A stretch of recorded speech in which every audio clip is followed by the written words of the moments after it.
You don't get a badge for this mission. You get a fake name, a burner phone, and a warning from your captain. If they make you, we never knew you.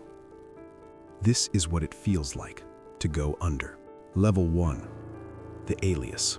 Your name is now Marco. Marco grew up in Juarez. Marco has 2 priors, possession and assault. Marco doesn't trust cops. You spent 3 weeks memorizing Marco's life, his mother's name, his ex-girlfriend's name, the school he dropped out of, because one wrong answer gets you killed. Your first job is simple. A parking lot in South Phoenix. Wednesday, 11 p.m. You drive an '09 Civic with a cracked bumper and a rosary hanging from the mirror. A guy named Flacco walks up, doesn't shake your hand, just stares. You Marco? Yeah. Drive. That's it. No conversation, no explanation. You follow a black Escalade for 20 minutes through side streets. They're watching to see if anyone follows you. You already know they are. Your wire is taped under your left rib cage. It feels like it weighs 50 pounds. You park. Get out. Flacco opens a warehouse door. Inside, pallets, boxes, a guy counting stacks of cash at a folding table. They hand you a clipboard. Count the boxes. Write down the numbers. Don't touch anything else. That's your first night. You're a glorified inventory clerk for a drug cartel. But you're in. Level 2. The test. 2 weeks pass. Small jobs. Counting. Driving. Watching. You're being evaluated. You know it. They don't know you know it. Then one night, Flacco calls. There's a problem. They think someone in the warehouse crew is skimming product. Your job, watch a guy named Caesar for 3 days. Report back everything. You do it. You sit in a parking lot across from Caesar's apartment with a gas station coffee and a clear line of sight. Day 2, Caesar meets someone you don't recognize. Exchange happens fast, too fast. You report it. You don't know what happens to Caesar after that. You don't ask. That's level 2. You learn quickly, in this world, asking questions is a death wish. Level 3. You meet the lieutenant. His name is Rogelio. He runs the Phoenix corridor, everything moving through the I-10 and I-19 from Nogales north. He shakes your hand at a restaurant in Scottsdale. Nice place. Steak, wine, white tablecloths. He looks like a real estate developer. He is also responsible for 4 confirmed murders in the last 18 months. You know this. He doesn't know you know. He watches you eat. Flacco says you're solid. Flacco's right. He smiles. I need someone to drive transport next month. Tucson to Flagstaff. You interested? Your heart rate doesn't change. You trained for this. What's the split? He smiles wider. Smart. You get $5,000 for a 4-hour drive. You memorize every detail of the route, the vehicle, the contact at the other end. Your handler gets it all. 2 arrests are made, quietly, far from you. No one connects it back to Marco. But you're climbing, and every rung up the ladder is a rung further from the exit. Level 4. The money starts.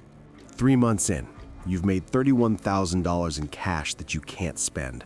It sits in an evidence locker downtown. But in Marco's world, Marco is doing well. You move into a better apartment, drive a better car. Flacco introduces you around. You start attending the Saturday meetings. Back room of a tire shop in Chandler. 8 men. Rogelio at the head. Maps, numbers, shipment windows.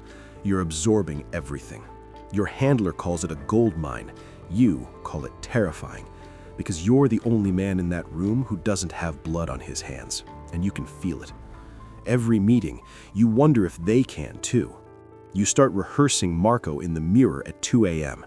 His posture, his laugh, the way he holds a cigarette. You don't smoke. Marco does. Level 5.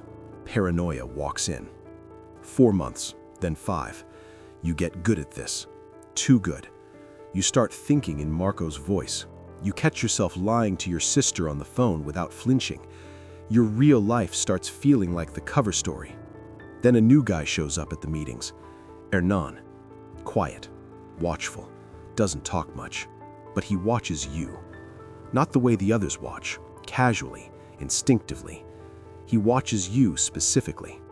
One night after a meeting, he walks up. "Where'd you say you were from again?" "Juarez, Colonia Aztecas. My cousin's from there. Gonzalo Vega. You know him?" Ice runs through your chest. "Name sounds familiar. A lot of people in that neighborhood." He nods, walks away. You go home and throw up. You call your handler at midnight. "Who's Hernan?" Silence on the line. Then, "We're looking into it." That's not reassuring. Month 6. Rogelio brings you deeper. He's moving beyond transport now. He's expanding distribution into 3 new cities. He wants Marco to help manage a new crew in Albuquerque. Your superiors want you to take the promotion. More access, more evidence, more danger. You agree, but something shifts in you around this time.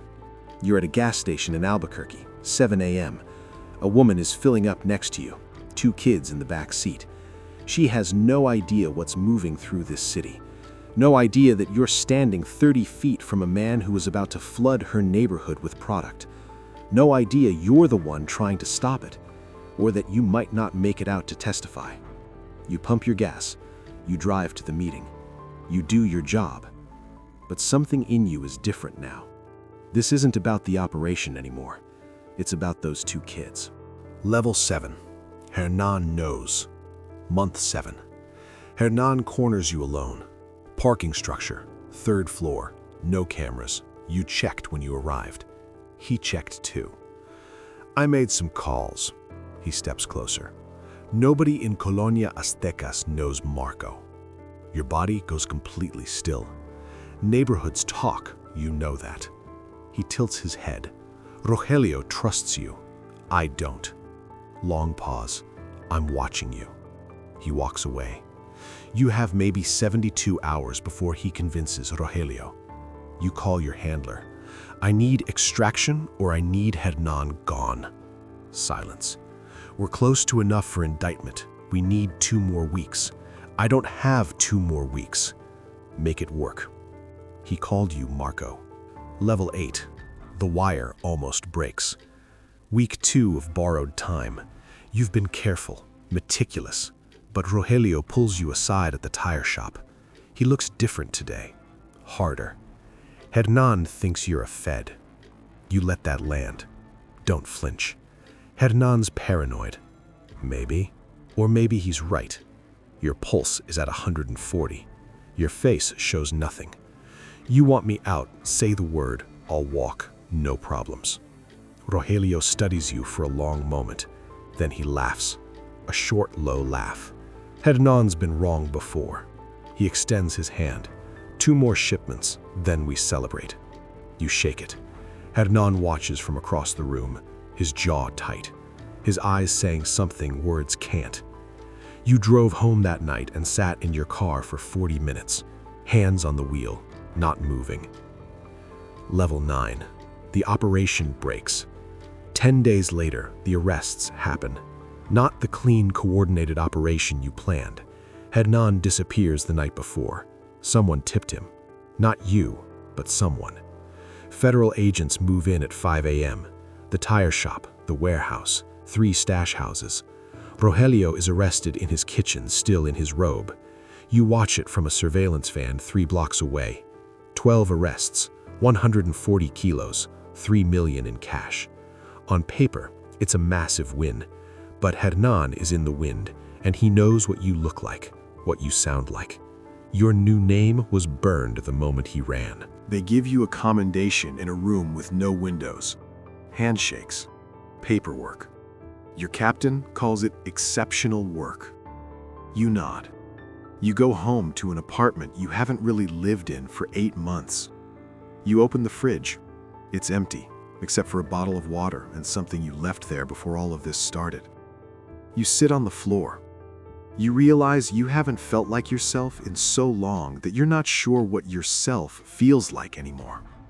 Marco is gone now, officially. But Marco's habits aren't. The hypervigilance, the distrust, the reflex to lie when the truth would be easier. They tell you to take 2 weeks, then report back for reassignment. You think about those 2 kids at the gas station in Albuquerque. You hope it was worth it.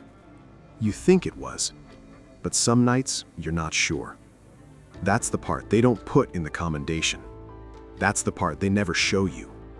The job ends, but you carry it every single day. You carry it. This is what undercover work actually costs. Not just time, not just risk, identity. The closer you get to that world, the harder it is to find your way back. If this hit different, subscribe, because next time we go even deeper.